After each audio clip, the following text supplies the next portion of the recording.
Minungkay ni Senator Raffy Tulfo na lagyan ng mga CCTV ang mga classroom para mamonitor ang lumalalang kaso ng pambubuli sa mga eskwelahan. Nasa frontline na balitang yan si Camille Samonte. Paano nga ba mapipigilan ang pambubuli sa mga eskwelahan? Ilan yan sa mga napag-usapan sa pagdinig ng Senate Committee on Basic Education. Nakakaalarma na raw kasi ang mga insidente ng bullying sa bansa kung saan ang ilang biktima ay nauuwi sa pagpapatiwakal. Katunayan, ayon sa Second Congressional Commission on Education o EDCOM-2, nananatili pa rin umanong bullying capital ang Pilipinas sa Southeast Asia. Partida, may umiiral ng batas laban dyan na Anti-Bullying Act of 2013. Pero ayon sa chairperson ng komite na si Senator Bam Aquino, maraming underreported cases ng bullying, kaya hindi rin napapanagot ang mga may sala. Tingin tuloy ni Aquino, hindi sapat ang anti-bullying measures ng DepEd. Gusto kasi natin zero bullying policy, di ba? How do we go from bullying capital to zero bullying policy? So unang-una yung preventive, 'di ba? Mahalaga 'yan. Dapat alam ng mga tao na hindi dapat 'to ginagawa. May mga bata dun sa video, nakatingin lang habang may kaklase silang binubugbog. Dapat hindi ganun yung kultura natin. Yung kultura dapat natin, we step in kapag merong, 'di ba? Senator Erwin, Senator Raffy, pag may inaapi, we step in right away, 'di ba? Kapag may napeperwisyo. Unang-una.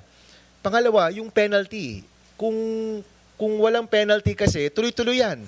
Sa Senador Raffy Tulfo naman, iminungkaing patawan ng parusa ang mga magulang ng mga nambubuli. Siguro community service, siguro sila maging janitor sa school, sila maglin sa school. So para pag-uwi ng bahay, yung magulang, papagalitan yung anak na nambubuli, paparusahan din niya.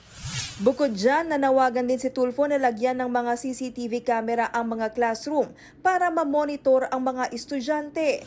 Suportado yan ng kapatid niyang si Senator Erwin Tulfo. Sa isang insidente raw kasi ng bullying sa Kinarayan Elementary School sa Ilocos Sur, mga estudyante pa raw ang kumuha ng video pero hindi napigilan ang pananakit sa biktima. School hours din daw nang mangyari ito at merong umanong isang guro na nakakita.